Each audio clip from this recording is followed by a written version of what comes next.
people. Is he going to kill women and children? Only from evildoers. I rest my case. So babies, wait, babies can So be evil. for the guy who was saying Jesus never did any bad, all of a sudden he went for the evildoers. He's not done any bad yet, has he? Also, No, because in the 3 years of history which you have in the Bible, it only talks about peace and turning the other cheek, because he did not have the ability or the authority to go against the Roman emperor. no, you don't. He was a weakling. He went against the Roman Empire. No, he did not. He said, give to Caesar what belongs to Caesar. He rode on a donkey against Caesar. He rode against the donkeys going against the emperor? What's this guy on about? He never ran So away. Jesus is riding a donkey, that means he's actually going against the Who emperor. said he wasn't going against it? Of course he went against the emperor. By the way, he knew when he was Do you rode into town, believe he was Jesus? going to get... Do you believe Jesus was the God of the Old? Do you believe Jesus was the God of the Old Testament? No. So what kind of a, are you a Christian? Are you even a Christian? Jesus turned his back on the Old Testament. Jesus went against the Old Testament. Are you a Christian? And the Are you a Christian? I don't know if I am. I believe Jesus came in. So you don't know what is your religion even? Well, I'm a Christian by birth, but I mean... Okay, if you're a Christian, Yes. then who was the God in the Old Testament? No. Forget the Old Testament. No, don't forget. Jesus had nothing to do with the Old He Testament. did actually. No, In fact, Jesus said anyone who changes a dot from the Old Testament is called the least in the kingdom of heaven. Maybe you should read the Bible more often. I do read the Bible sometimes. So what does he When I mean? can't sleep in a hotel So what does he mean when he says anyone who changes even a dot or a jot in the Old Testament, i.e. in the law, then he's called the least in the kingdom of heaven. If that was the case, then why would he go in the temple and throw out the money lenders and tip up the tables? That was going against... By the way, the Old Testament doesn't preach that is going against those Jesus people. was very brave. He went unarmed and he confronted the powers that be at the time. He wasn't scared of them against money lenders or usury. He wasn't scared of Caesar. He wasn't scared of anybody. No, you don't understand what I'm trying to say here. Clearly Jesus, if you read the Old and the New Testament, Forget the Old Testament. Okay, how about the New Testament? There was Jesus. Okay. Then there was the New Testament. so you guys believe in the New Testament? Jesus disowned the Old Testament. That's fine. Do you believe in the New Testament? Do you believe Jesus would have advocated anything about killing anyone? No? Okay, have you read Matthew? No, I haven't, but that... You know, this is the New Testament now. What more you want? That's the New Testament. In Matthew chapter 15, go home and read it if you haven't. Did Jesus Matthew, write listen. it? Did Jesus When write you're, it? wait a minute. When you're in your hotel room, and you got the Gideon's Bible in there, and you got the Gideon's Bible in there, maybe that's the only opportunity you can read the Bible. So go and open chapter of Matthew, the Gospel of Matthew. Yes. Read Matthew 15, verse 3 and 4. Jesus said, this is the command of God, that anyone who curses the mother or father shall be put to death. Have you come across that? No, Obviously not. I've not. Obviously not. I've never heard that. How can I tell you anything about the New Testament when you haven't even read it? I didn't know Jesus was into violence. You've got me on that one. There you go. And I can show you many more, my friend. But since you want to go down, that's No, fine. Jesus was into all that killing and stuff. That's the thing, because your church doesn't preach to you about all these other not verses. that one. They only tell you about turning the other cheek, love your enemy. Am I right? But they don't tell you about the difficult verses The dark side of Jesus. which your I'm not Christian buying it. church doesn't want to tell you about. Jesus' dark side. I'm not- Exactly, yes. The one that your church has kept you away from all this time. That we Muslims have to enlighten you about that, unfortunately. You're not throwing anyone. The Old Testament was full of violence. The Old Testament. And the New Testament, when you talk about the the second coming of Jesus, he's going to kill every enemy of his. He's going to make them his footstool. The Old Testament. Yes, what is all that about? The Old Testament was full of psychopaths and schizophrenics. How can children be evil? Think about it. How can children be evil? That is I just gave you the verse, Matthew 15:3. Anyone who curses the mother or father shall be put to death.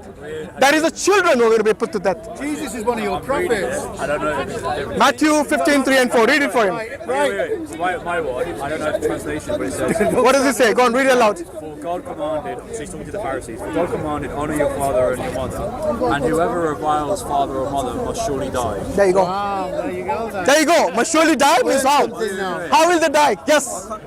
Oh, he said must die. You know, he must die. You know, He said kill her. one more piece of one more piece of information about that. That is actually an Old Testament commandment which Jesus is preaching. He's repeated it. Exactly. Now, why would listen? Jesus came about 1400 or 1500 years after Moses.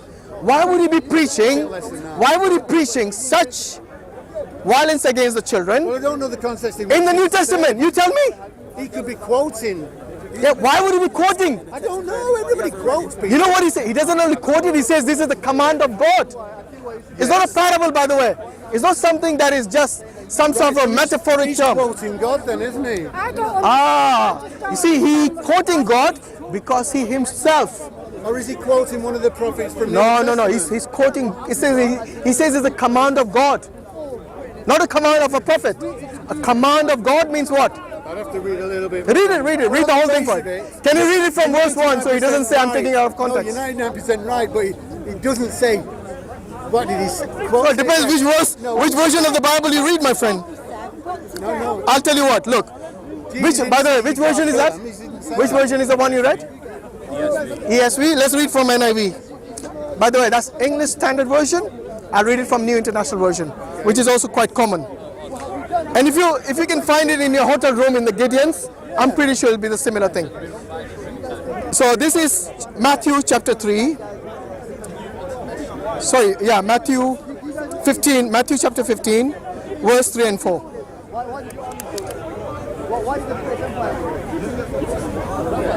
I'll tell you to read it if you don't mind. I can read, but I haven't got my. You got your glasses on, come on. No, these are. Seriously, That's fine. Read it aloud if you don't mind. these are. No? Okay, I've got three no little problem, glasses. no problem. I'll read. Any other Christian who wants to read it? Okay, it says here, Jesus replied, and why do you break the command of God for the sake of your tradition? So Jesus is speaking to I'll just give you a bit of background. Jesus speaking to the Pharisees, the Jews at that time, and they were rebuking his disciples, telling them that why do your disciples, or why do your followers do not wash their hands before eating, thereby breaking the command of God or tradition or something like that. So Jesus responds to them and he says to them, and why do you break the command of God for the sake of your tradition? For God said, honor your father and mother, and anyone who curses their mother or father is to be put to death. Read it. I know, I've read it. Okay, so it depends on which version of the Bible you read. And this is from Exodus. From Exodus. I don't understand the full context and everything of it. Okay. I got a bit of a gist of it. He's talking to the Pharisees. So what do you think is the context here? One potential argument I could posit is the fact that he's trying to point out the Pharisees' hypocrisy insofar as they're claiming that they're following the traditions of the law perfectly. Yes. And he's showing the fact that here's an example where they're not following. Right. So basically Jesus is telling them, wait. Jesus is Example against us. hold on. But do you understand what he means? I understand What he's saying, what he's saying is exactly what I'm saying. Jesus is rebuking the Jews for not following the command of God. And what was? Wait. Let me finish. You didn't let me finish. The Pharisees have stopped following this command of God. So Jesus is now reminding them, refreshing the command to kill the unruly children. Not to literally. Not literally? No, he's reminding them that they're not. He's reminding them. What is he reminding them of? Of that edict from God. He's saying. And what is that edict? Yeah, but it doesn't mean Jesus. And what is that edict? It doesn't mean that Jesus is saying. My friend, what is the edict? What is the command of God? He's reminding them of. Yeah, what he's saying to them, if you're so strict and pure and on. Yeah, go on. Because I think you're very emotional. Let him answer respond. I think Yeah, go on. it seems not necessarily that he's commanding them to do it, Yes. right? But the fact that, because it starts off in... Is he reminding them? Yeah, but what can I let say him why? finish. I say why. So in verse 2, the Pharisees are the ones saying, why do your disciples break the tradition of their elders so they do not wash their hands when they eat? So right, they're the ones starting off this criticism. Correct, of Jesus. Yes, which is already I said, right? No, I don't know. I didn't hear that. But Well, maybe you did, it's right. on camera. Anyway, and then Jesus then responds by showing an equivalent example Yes. of how they're pointing out this tradition they're not following, but they're actually not following this. Right, no, Jesus isn't for it. Which doesn't. I'm not asserting either way that he's saying command or not command. What I'm saying is it doesn't necessitate that he's commanding them to follow this Old Testament law. Merely, but one thing we can see from it clearly is the fact that he's showing their hypocrisy. That's one thing we know. Okay. We don't know that he's asserting they have to. All right, let's take that one step at a time. First and foremost, do you agree? Do you agree with Jesus that this is the command of God? Yeah. Okay. Is Jesus telling them why do you break the command of God or not? No, he's telling them. Do you mind? I was talking to him. You had your chance. Now it's his turn. You told me to be quiet when he was talking. Yeah, but you do most of the talking.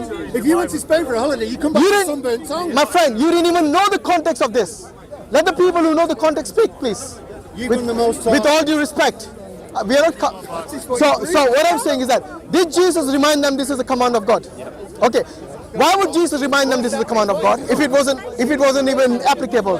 Thank you very much, guys. Take care. Because of the fact that they're the ones starting off criticism of his disciples, and he's using one case study example to show the hypocrisy. It doesn't. But I agree with that. We already agree on that. So we agree on that. But what I'm saying is that you're not warranted. It's not explicitly evident that he's also commanding them to follow that. You haven't answered my question, my friend. Why would Jesus remind them of a command of God which was inapplicable at that time? It doesn't make sense, does it? The only reason, listen, the only reason somebody will remind you of a command or an edict is because that is still applicable today. Could it not be? Okay, wait. So with this specific example, he reminds them of it. Yes. And it's evident that he reminds them of it. The fact that he says this is a command of God, yes, makes it even more strong in the sense that those people are talking about tradition. But Jesus is actually giving them a counter-argument from not only tradition, but something greater than that, which is what? The command of God. But the reason he brings up that specific example is in the context that shows that they weren't following that. Of course they weren't. Exactly. That's why he brings it up. So if they're following other commands. But which is only proving my point. Okay, go on, Imagine you've got 10 commands, and the Pharisees are following 9 out of 10 commands, and they're not following this one command, and that one command is this thing about keeping your children for disobeying. Yes, and right? Then of course he's going to highlight that one command that they're not obeying. Yes, and that's the point. So was he expecting them? Was he expecting them to obey this command? That's the point we don't know. That's the question I'm asking you, because you seem to listen. You seem to have analyzed everything except the question I'm asking you. I am answering. The question. I'm answering. No, I asked you 3 times now. What is the point of Jesus reminding them of a command which they were not supposed to follow? Because that was the one command that they weren't following. No, but were they expected, based on Jesus, were they expected to follow it? And my answer to that's a separate question. That specific question is, it is not explicitly evident from the context. No, but logically, rationally, listen. It's possible to infer it. I'll give you that. Yes. But it's not logically necessitated. Okay. Would it be possible for it not to be a command that is valid? Yes. Would it be possible? Yes. Then would it be possible at the same time that Jesus is giving them a command which is already void? It's pointless for Jesus to point that out. Think about it. Okay, let me give an analogy. Imagine today we have the traffic law. Yes, one of the traffic laws is that when somebody's crossing on the zebra line, yes, the cars should stop. Well, at least in this country, Alhamdulillah. In Britain, we got most of the people following this command. If the traffic law says that you have to stop, and somebody stops, then they are abiding by the law. But if the traffic law did not have this law, that you have to stop at the traffic law, so at the zebra crossing, or at the traffic lights, for example, then would there be any point of a traffic police officer come and remind the person who has crossed the zebra line without stopping when there were people crossing? Yes, would there be any point? Sorry, attempting to cross, not crossing. Yes, would there be any point of him reminding of a command that is not applicable anymore? Probably not, but that's not. No, don't say probably not. I'll say no. No, be sincere. Okay, now, wait. Why is it not fair analogy? Okay, if a command is not applicable anymore, there wouldn't be any point anyone reminding you of that command. Is that right? Several reasons why the analogy doesn't work. Why? First point was that in your analogy, you're not compensating for the other motivation which we brought up, which is the fact that Jesus is bringing up this command, irrespective of whether it's void or not, because of the fact that it's the command that they're not following. So give me the analogy that I gave you. You said the analogy doesn't fit. I want you to give me with the example of the analogy of the traffic law, why it is wrong. Were you saying people weren't following it anymore? No, the people were not following it because listen to the command. You asked me a question, let me answer. The people were not following that law because it wasn't applicable anymore. But even then, the police officer comes and reminds them that this is the law which you should follow. You see what I mean? So if it is not applicable anymore, then there is no point of the police officer reminding them of the law which is null and void now. So Jesus telling them that this is a command of God, he didn't say this was the command of God. Jesus is telling them, why do you break the command of God for the sake of your tradition? You see what I mean? Does it mean it's not possible? Now it is confirmed that this was the law even then during the time of Jesus. Do you agree? Yeah. No, you're not very convincing there. Do you agree that Jesus confirmed? Yeah, go on. Because earlier you said it's plausible, it's X, Y, and Z. I'm saying Jesus confirms it. I'm answering. Yeah, go on. Because of the fact that the Christian understanding of Jesus bringing in the new covenant sort of thing, right? And his not complete abolishment of the old covenant, but his instigation of the new covenant, the Pauline idea, all that kind of stuff, right? Yeah. For me, I haven't read enough to understand exactly when is that officially instigated. Is that during his ministry? Is that after the cross? That's why I'm saying that's. But we are not dealing with that. We're dealing with this particular example. The reason why that is exactly relevant is because of the fact that with your analogy, maybe you did encapsulate it in your analogy, but when we're talking about, you got to get the idea of a previous law and a new law coming in, right? And so when you're just saying this law is void, that doesn't compensate for the fact that we have a new law in place. And the reason why that applies here is because of Jesus pointing out that hypocrisy with this example and showing you're not following this one command. Yeah. He could be trying to show the fallaciousness and insufficiency of their current way of pretending to follow God, and thereby then bring in, here's now the new covenant which you are to follow. Implicitly, not explicitly, implicitly. Yeah, but we are not talking about implicit, we are talking about explicit here. I know, but my point... Do you agree? Look, before you finish this particular topic, the one thing we said beforehand was the fact that it's not explicit. I said this before. the command is explicit. You can't deny I that. said it's not explicitly evident that Jesus is saying you have to follow this command. Jesus is explicitly telling me No. Jesus saying this is a command. You are breaking the command of God. What does it mean? Yeah. Breaking the command means what? They are breaking the command. Okay, is the command applicable to them? Yes. Good. Yes, so we got one thing confirmed. The law is there. Yeah. The command is there. Yeah. The command is still valid. And that bit. Wait. I already said I wasn't Let me finish. The command is it's not about you being sure. It's what Jesus already confirmed. You are breaking the command of God, which came what 1400 years from his time.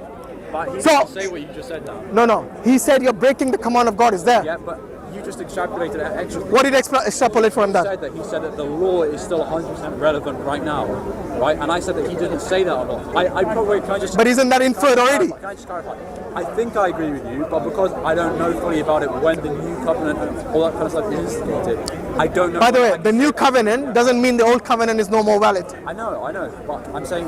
What are we arguing about then? I don't know. Because of the fact that it doesn't completely invalidate the old covenant, but there are certain things that you're not to follow from the old covenant, like the whole forbidden things about eating pork and so on. That's not the same in the new covenant. You agree on that? Okay, so who made it now? Well, I would say legal, or allowed it or permitted it to eat pork. Was it Jesus or Paul? It was God. What do you mean God? Was it not in the book of Yeah, but who commanded this? Paul or Jesus? Paul. Okay. Well, it was God. God was talking to Peter in a dream. When he said about but Peter, look. Did Peter eat pork? No. There you go.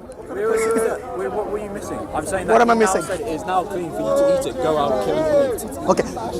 If that was the case, did Paul and the council in Jerusalem, did they not have a disagreement about this particular rules of the law is still applicable for the people who are Jewish or who are within the law? Yes, the dietary laws. And then for the Gentiles is a different rule. So there was a disagreement already there as to who is allowed to eat pork and who's not allowed to eat pork. So it's not like you say that all of a sudden it was now permitted. Yes, it was kosher for everyone. Well, my point is, it's not.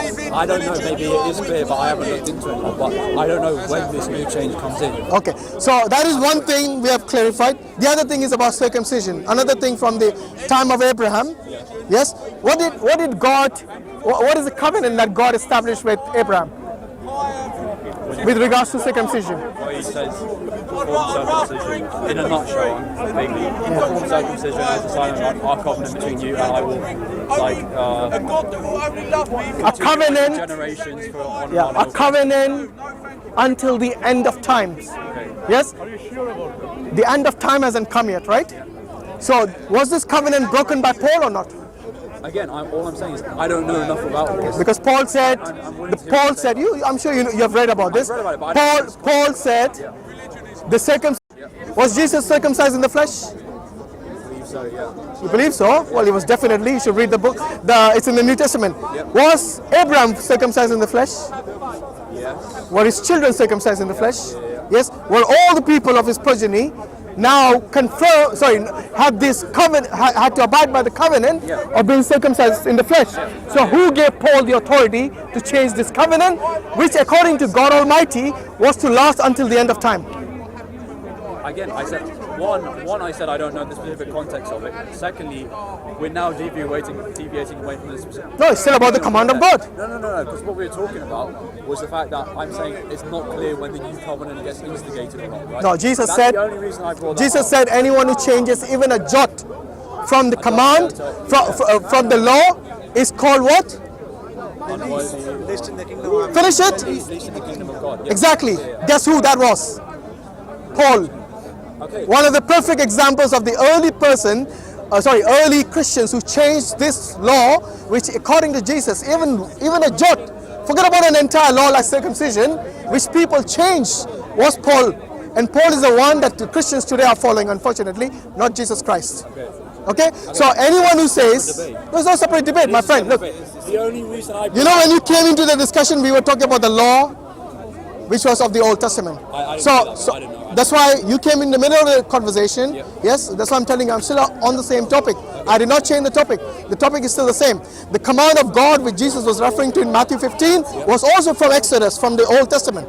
Yes, and for Jesus to remind it after 1400 years shows that it was still applicable. Now, whether he wanted them or he wanted to force them or abide by that is different matter altogether.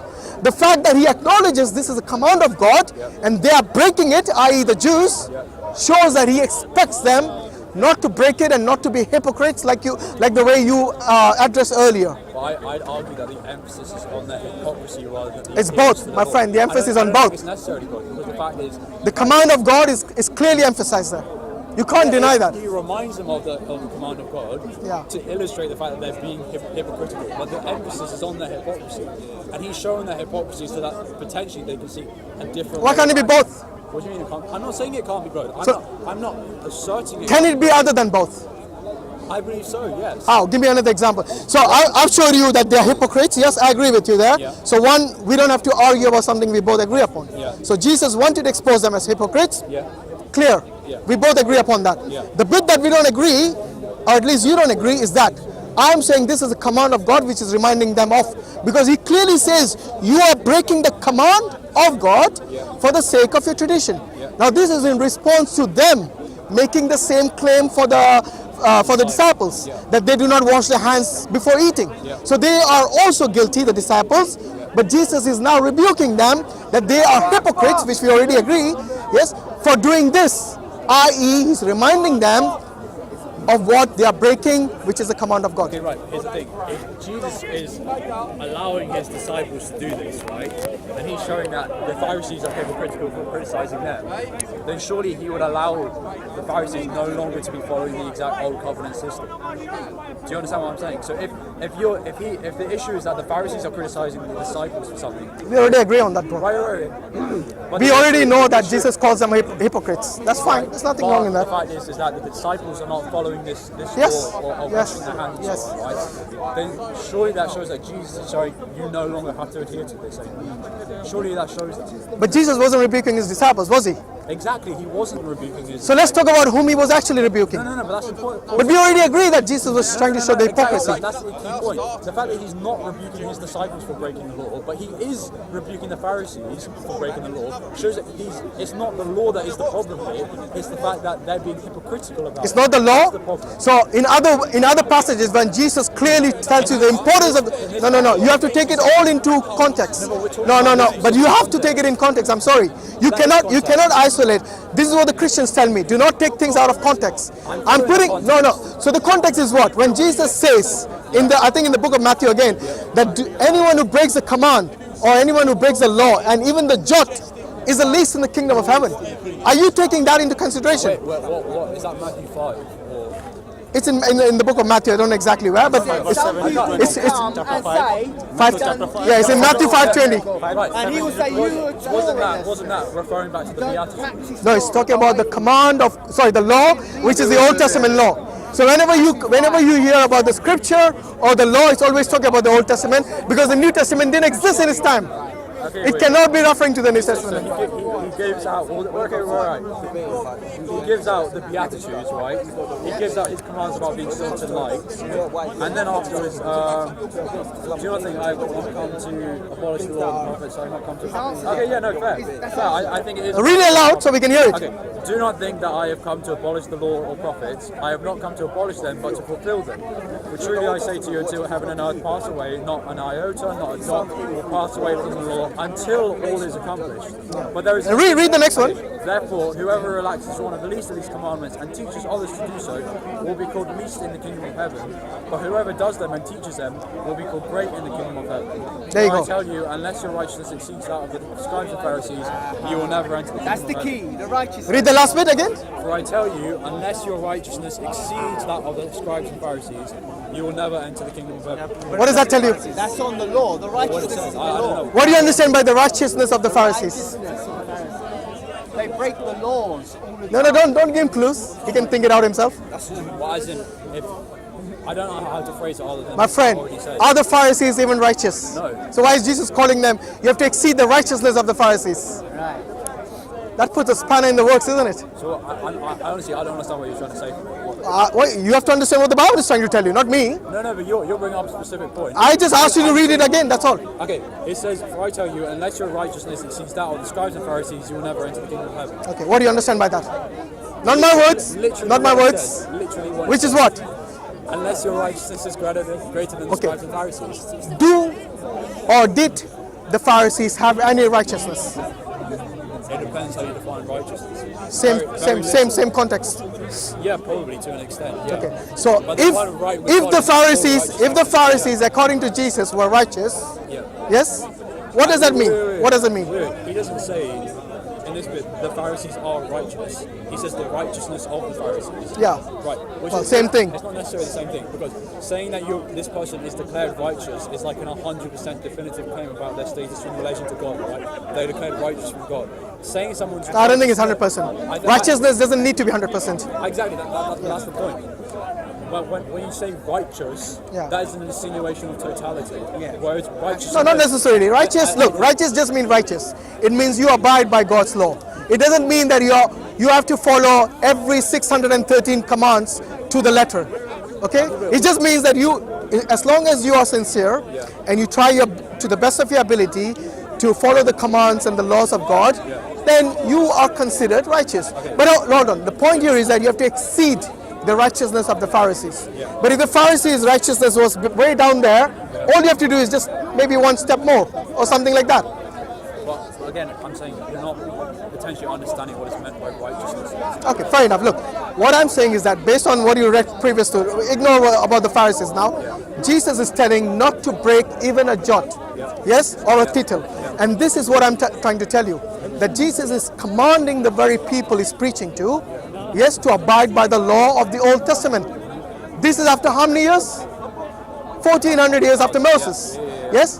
The only reason he would be telling you this is because it's still applicable. Okay, but when he says until all is accomplished, in that there is an insinuation that won't always be the case. Accomplish. Exactly. Okay, when you say accomplish means what? Right, and the Christian understanding of it, unless I'm mistaken, is the idea of when Jesus has accomplished his ministry or his soteriological work on earth, that's when you instigate the new And when did that happen? I believe it's with the cross, when he dies, rises again. Really? Right? That's what Okay, read John 17. Read from the beginning. You want to debate about why Jesus is coming back as well? Oh, thanks. Thanks. Again, I'm saying I don't John definitively 17. know what That's what I'm giving you clues. I'm curious. No, read it. It's in there. I would rather you read it. 17. Read from the beginning. When Jesus had spoken these words, he lifted up his eyes to heaven and said, Father, the hour has come. Glorify your Son, that the Son may glorify you. Since you have given him authority over all flesh to give eternal life to whom you have given him. And this is eternal life, that they know you, the only true God, and Jesus Christ whom you have sent. I glorified you on earth, having accomplished the work that you gave me to do. And now, Father, glory me in your own presence with the glory that I had with you before the world existed. Okay, read. Blah, blah, blah. Did you read verse I 4? glorified you on earth, having accomplished the work that you gave me to do. What does it mean? So Jesus is already telling you Yep. This is before the crucifixion, yes? Yeah. What does he mean when he says, I've already accomplished the works you have given me? Well, you could argue that that's in terms of his ministerial work. So, his ministerial, why would you make that assumption? Well, because that's the stage in his life. So that was his mission, right? His ministerial work. Accomplished the work that you gave me to do. Yes. When he says, I've accomplished, you know what does accomplish mean? Completed, yeah. Yes. So Jesus has already completed his mission, even before the crucifixion. But that doesn't... But as far as the Christians are concerned, his main objective was to die on the cross, to redeem you of your sins. Am I right? So before the crucifixion, Jesus is telling you, I've accomplished the works you have given me. Wait, can I say one thing on that? I'm not asserting this, I'm considering this as a possibility. One, could you not posit that he's saying, I've accomplished the work, as in, the work doesn't necessitate it being all my work. He's not saying... Why not? Because he doesn't say all the work. Why are you making that accomplish? Look. The word accomplish means to complete what? Right. He's accomplished what? Completed his work. The works, which works? That the Father gave him to do. Okay, so does Jesus, wait. I just want to give a bit of background here. Yep. Jesus says, I've not come to do my will, but to do the will of the one who sent me. So what was his entire mission? To do the will of the Father. Am I right? Now he's telling you over here in John 17:4 that he's accomplished this work. The work that God gave him. Now, does that include crucifixion? I would argue so, yeah. Okay, so if it includes crucifixion, why would Jesus say the works is accomplished before the crucifixion? Because, and here's the other point I was going to Yeah, go on. Surely you could argue, is this... And I want you, look, I'll let you speak, but I want you to substantiate, not speculate. I want you to substantiate, do not speculate. Because we could be here all day and all night speculating about things. The way I have given you reference from the New Testament with regards to the will of the Father, which is come to do, and Jesus telling you clearly that is accomplished what the Father has given him, the works that the Father has given him, yes, shows us clearly that I am not speculating. Yeah, fair. So I don't want you to speculate either. Carry on. I already admitted the fact that I'm not completely versed in this subject. So for you to demand that I show you evidence after evidence is just something that's out my friend, this is your core belief. If you don't, the belief in the crucifixion. Yeah, sure. If you're not sure about that, then I don't know what part of Christianity you're sure about. The belief in the crucifixion and its implications for believers, that's one thing. To say exactly its place in terms of chronology of Jesus' ministry in relation to God's will and so on, that's a separate issue. Why? If it's the same, if it's one and the same thing, why is it a separate issue? It's the same scenario we're talking about, but we're talking about two completely different aspects of it. It's like talking it's not. Yes, but it is. It's like saying, wait, can I just give an example? It's like saying the Trinity is a core belief of Christianity, but then there's whole debate between, say, the Eastern Orthodox Church and the Protestant Church about whether the Spirit proceeds from the Father and the Son or whether... No, it's not. That's exactly... Shall I tell you why it's not? Shall I tell you why it's not? Look, if the mission of Jesus... What is the main mission of Jesus, according to the Christians? And I don't mean Eastern Orthodox or the Catholic Church or the Protestants or the Baptists or anybody else. According to most of these mainstream Christians, what was his main mission? Overall, it was... You don't need to whisper in his ear. He can manage on his own. The incarnation, right? So from already having to live his life as a man, being tempted... No, I mean the main purpose. I didn't ask you the series of purposes. Everything's predicated upon each other. You can't have one without the other. My friend, I just want you to give me the main purpose. I didn't ask you for the series of purposes. From your own words. But I can't. The main purpose, I believe, is to satisfy God's wrath and maintain His justice in saving people. Sorry, to satisfy? God's justice. To satisfy God's justice. So you're telling me that Jesus came as a man to satisfy God's justice. Seriously? Think about what what he said. What am I missing here? Maybe I don't know if I misphrased it. In other words, you're just telling me that he came as a man to be crucified. Yeah, no, but that's missing it. I'm saying he came to be crucified, but that's not all he came for. I'm saying that there's the entire other part of his ministry that you can't ignore. You have to have the element of the element of the incarnation. You have to have his ministerial work. You have to have his teachings and all these other things. So you have to have his prophecies, and then you have to have his death, crucifixion, to So crucifixion and then resurrection. All of it is compiled together. You can't separate. And what is the core of that? What do you mean? What is the core of that? Why did he become a human in the first place? All of that. All of that. Good, you said it. To take away the sins of mankind, which means to redeem mankind from the sins. No, but look. I know you want to tell me about the entire mission, which is not the question I asked you. Wait. I'll let you speak. Which is not the entire mission. I asked you about the main purpose. No one can deny that the main purpose, no Christian can deny that the main purpose was to die for the sins of mankind, to redeem them from their sins. Because as far as the Christians are concerned, isn't this in Hebrews 9:22, where Jesus says, there is no forgiveness without the shedding of blood. Yes? So in that case, it is Jesus' shedding of blood which was required for your forgiveness. Otherwise, you cannot forgive. So imagine if you guys had the ability and the capacity to save Jesus from dying. I don't think you guys would save him. No, you wouldn't save him. Would you? Would you save him? God could have not Would you save him? No one could have saved him. Yes? And then they say they love Jesus. None of them would save. None of them would save. It's not about an argument. It's about telling you how much you guys love Jesus. You know, as a Muslim, if I had the ability, I would save Jesus. Because that is the duty of a Muslim, to save from oppression, if he can with his hands, if he can with his tongue, if he can at least with his heart. Okay? And that is the least of iman. One at a time. I know I got a bit of feathers ruffled, yeah? I prayed already, bro. Is that the reason you were calling me? Stop disturbing me. Okay. Our debate was never about who loves Jesus more. That's not what we're debating about. That's a separate issue. But if we're talking about, we originally started on talking about. I asked you what's the main purpose of Jesus. Right, but then arguing on who loves Jesus more, that's a completely different. No, I agree it's a sidetracking, but the important thing is this: if Jesus' main objective was to die for your sins, yes, then in the Garden of Gethsemane, he wouldn't be begging God to give him some other way. Okay, and secondly, he wouldn't say in John 17:4 that his mission was accomplished. Okay, right. You see what I mean? Again, you said. No, you can't. It's his turn. When you said to me, don't speculate, argue. I can't fully give you the evidence, right? But can I give you this possibility and then you critique it? So it's a speculation. Because I can't offer you anything. Okay, don't give me speculations because, like I said, we'll be here all day. But I can't pretend to know more evidence than I actually have at my disposal. And I will humbly admit to you if I don't have all the evidence there, right? But in the specific scenario with John, when he's already at Gethsemane and he's already, everything is underway and prepared for him to undergo the crucifixion, right? Yeah.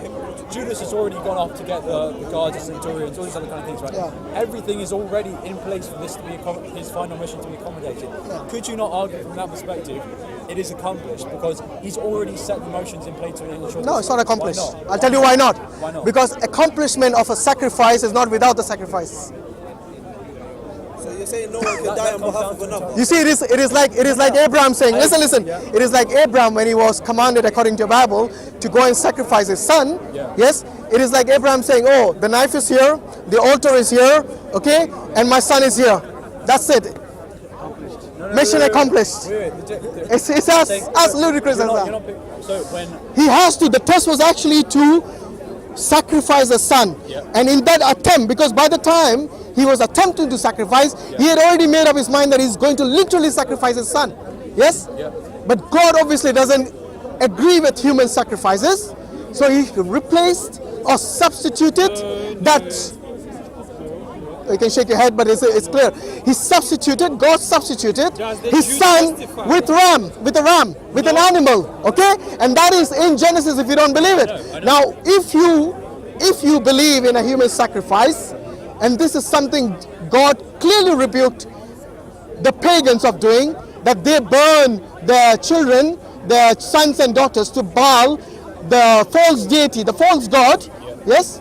Then why would God himself then want his own son, who's a human, yes, to be sacrificed? And that was a long-term plan of God from the very beginning. Same thing, bro. We still talk about the mission being accomplished before the crucifixion. No, we're not. No, we were talking about that. But your point about why would God accept human sacrifice? That okay. when we just because two themes, theological themes, both converge at one point, one event in Jesus' ministry, for example, it doesn't mean that those two themes are the same. And you keep doing this. You're arguing like when we were talking about when we were arguing whether he was justified in saying it is accomplished beforehand. That is one argument. You're giving a separate argument about the validity. Okay, what is the point about John 17:4 you want to make? Okay, right. Go on. Well, the speculation I wanted to give, because I got nothing else, right? I wanted to argue that you could say it is accomplished, and you said it's not fair. You can't say until the sacrifice is complete. But when you have, say, in the Old Testament, for example, when you have the testimony of people speaking because God has commanded something, even though it's not already been actualized, they speak in a way as if it already has been actualized because it is so certain to happen. Right? You say, for example, imagine the Queen commands something and you say it's done, despite the fact that it's not already been done, right? You're saying it is so certain to happen that it is equivalently accomplished. In the same way, could it not be in John 17:4 that when he says it is accomplished, he's saying it is so certain to happen, the events are so readily set in place, nothing else can stand in the way of it. You know what I would have said in that instance? I would have said almost accomplished. If something has not passed, then you can't call it accomplished. For example, listen to this. Listen to this. You know about prophecies? Yeah. Are prophecies certain to happen if it's from God? Yeah. Okay. Can you say the prophecies have all happened? What do you mean? Can you say, because the prophecies are certainly going to happen? I can say linguistically it's accepted in English language for me to say it's done, it's all done. So you say all. So wait. Would you actually believe? Would you actually say such a thing that all the prophecies are now accomplished? I wouldn't know it. I wouldn't. Listen, can I explain myself? I wouldn't say that. Why not? Because of the fact that it can lead to all this confusion, right? But it is valid to say that. It is not completely invalid. So now that you know it will lead to confusion, yes, you wouldn't say it. Who is more clever, you or Jesus? Jesus. Right. So when God says in the New Testament, is it the New or the Old? I think in the New Testament, God is not the author of confusion. Yeah. Do you think He would actually allow confusion? There's no confusion in the Bible. I didn't ask you. I'm asking him. Stick to your lane. I'm saying, how would God allow confusion when He clearly says He will? This is not. God is not the author of confusion. Would He allow confusion? Yeah, but you're misinterpreting author. No, I'm not. I'm not. Wait. Author of confusion means he deliberately spins in and twists Islam. things, right? That's different. No. That's not what confusion means. Confusion means when you have something, when you say something that is ambiguous or open to interpretation about certain main things. For example, if you were to believe in the Trinity, God would say, believe in one God. To me, that causes confusion. It's not confusion. Well, there is. There's a reason in the entire Old and New Testament, there's no mention of the Trinity. I don't think ambiguity is the same as author of confusion. Author of confusion seems deliberate instigation of the confusion. No. If it's something ambiguous, it's a source of confusion. That's different. It could be. It's not different. It's the same. It could lead to confusion, but it's not deliberately instigated by God for the sake of confusion. Those are two separate. But confusion doesn't need to be deliberate. That means that's what Confusion doesn't need to be deliberate. Confusion can be accidental. Confusion can be because of your incomplete instructions. Confusion can be because of ambiguous statements and commands. So confusion doesn't need to be deliberate. But when you've got the verse of author of confusion insinuates deliberately. Right? No, I don't think so. You're speculating once again. I'm sorry to say that. If God, listen, if God gives you a clear instruction, yes, a clear command, then there is no room for confusion. Unless and until you're telling me God gives you a command which is deceptive. I.e., for example, if God wanted you to believe in a triune God, then He would actually tell you, no, believe only in one God. You see what I mean? It's not. I'm telling you the different scenarios, how you would get confused. And when Jesus, look, when Jesus tells you it's accomplished, the works that you have given me, not the works that you're going to give me. Okay? So it's very clear. God can say something very clear and explicit, but humans in their fallibility and their own problems can still be confused and misinterpreted. Right? Unless and until you're insincere, I would say, look, give me an example from Islam, something of the core belief. Well, I'm telling you. Give me something from Islam which is of the core belief in which the Muslims are confused. The Aqidah, core Aqidah. For example, belief in the oneness of God. Believing in Muhammad sallallahu alaihi wasallam as a messenger of God. To us, this is the first pillar of Islam. Yes? No, you can't. The first pillar of Islam, yes, I don't want to start trying. Want me to bring one example? What barking? Allah, His Spirit came down as a prophet. Okay, so what I'm saying is that if this is the core belief, the first command of Islam, yes, the first pillar of Islam, then there is no confusion whether you're Shia, whether you're Sunni. This is something very clear. Whether even the ones who claim to be other denominations, even they are very clear about this. Now, what you're talking about, there are certain things which are ambiguous. I totally agree with that. But when it comes to the core belief, then God is very clear about this. Okay, and what's your point? My point is here.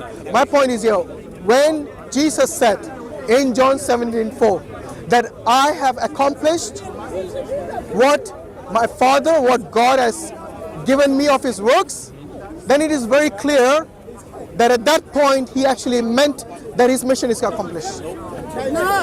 I disagree. No, it's but not. Wait, can I just say? Prove me otherwise. Wait. I admitted to you multiple times. I don't know about this. I'm speculating. Did I not say that? Right? Yes, you did. Right.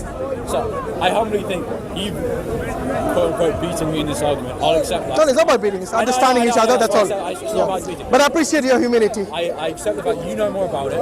I'll go away, research it, and that's it. That's all I can say. But Fair enough. But what I want to say is that I remember you saying the same thing about Melchizedek. I don't. Once. Have you done your homework? Let him speak. Let him speak. Melchizedek, do you remember?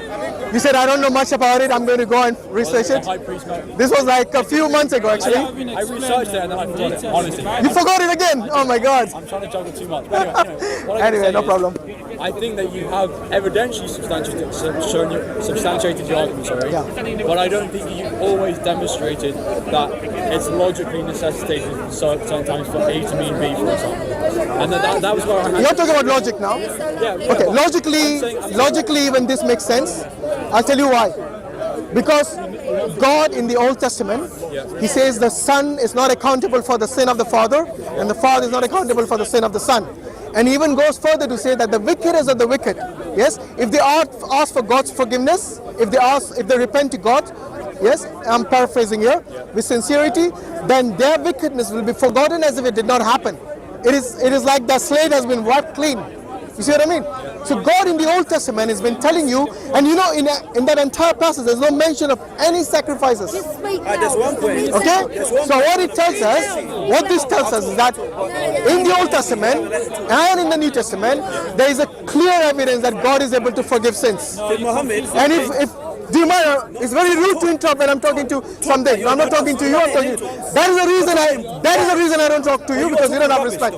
So anyway, let me say this one thing. And then you bring it. You can make it. Anyway, what I'm telling you is this: if I'm rubbish, why standing here for half an hour? Just talk. You like to listen to rubbish? It's nonsense these guys bring up on it. Anyway, so what I'm saying is this: if the Old Testament and the New Testament, both the entire Bible tells us that God is able to forgive sins, and you know this is the point that the Christians normally bring up as well, that Jesus is God because He was able to forgive sins. If that was the case, then why the need to shed blood of a human being or even animals? Why can't God just forgive? You see what I mean? So it actually agrees. That is the reason. That is the reason I think that Jesus meant when He said his Talk to the people who knows. Are you saying it is a no? Are you saying it is a no? Address that point. No, you can't. Yes? Stand in your lane. No, if you Stand in your know, lane. you can ask, is there any Christian who can address this point? I will ask whom I want. Right now I'm asking to him. It is very rude of you and the other guy to interrupt so many times. Okay, so now, no you can't. No, you can't. I'm talking to this gentleman. I respect him more than you for a reason. Because he actually answers the question, and he doesn't bring up, and he's humble enough to tell me when he doesn't know something. So that's the reason I would rather speak to him than guys like you and the other guy. So anyway, so what I'm saying is this, that this forgiveness is something, this is the ability and the attribute of God, that He has the ability to forgive. And I don't think spilling the blood of either human sacrifice or animal sacrifice is a requirement for your forgiveness. And this is the concept in Islam. We believe that God is able to forgive you without the shedding of blood of any innocent being, be it an animal or a human. I disagree for a variety of reasons. But You disagree about what? About- Human sacrifice or animal about the sacrifice? human but that's a massive bit. You don't think that's a human sacrifice in your case? No. I think the whole thing about what's justice demands it and so on. But again, that's like a massive debate. Why do you disagree? Tell me. Honestly, I actually have to go like pretty soon. But I don't, Okay, I go don't on. get into, but I happily will debate it at some point. But I've already been given enough Fair enough. to Fair enough. research for now. I'll Fair look up enough. the whole You got your homework. John 17 stuff to look into. But yeah. All right. That's fair. All right. Thanks a lot. What's your name again? Luca. Luca. Very nice meeting you again. Okay, All right. I'll listen in for a bit and then I'll head out to church. Yeah, sure. Okay. You wanted to make a point? Go on now. I want to make a point Yeah. because Which point are you going to make? about the sins, forgiving, the sacrifice. Okay. You heard my statement. Okay. Are you going to respond to that? Yes, I'm going to. Go on. You have to understand. It's too early, bro. Okay, sorry, just 1 sec, yeah? This guy's got the mics on me, I can't even speak to him. Okay, make a quick point because I need to go now. Go on, make a quick point. You might just go because you All just right. want me to make it quick. It's not going to work. I'll go then. But you know the sacrifice If you're going to make a point, quickly. no, if you're going to make a point, let me respond to that. That's a fact. Okay, go on.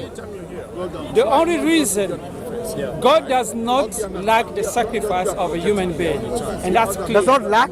He doesn't lack. He doesn't like, He doesn't like. He Okay. doesn't accept Okay. human sacrifices. except Jesus. But God, from the beginning, Yeah. you see, you have to look what was the cause of this sacrifice of his son.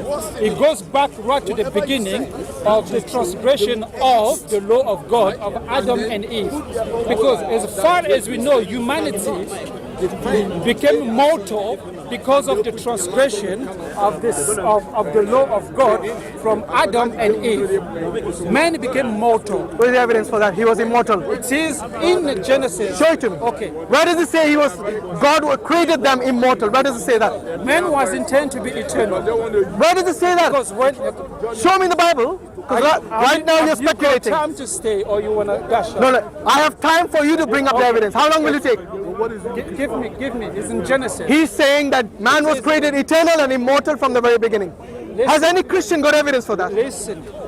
When God, Show me the evidence. sorry, I'm waiting when for you. God, I can read the whole thing. Read it, then read it. Go on, please. It's gonna take time. How long do you need? It's not an important. How long do you need? No. It's very important. It's very important. Okay, anyway, if you can't find Can it. you read in Genesis when God caused a man? Okay. All right, guys, I have to go now.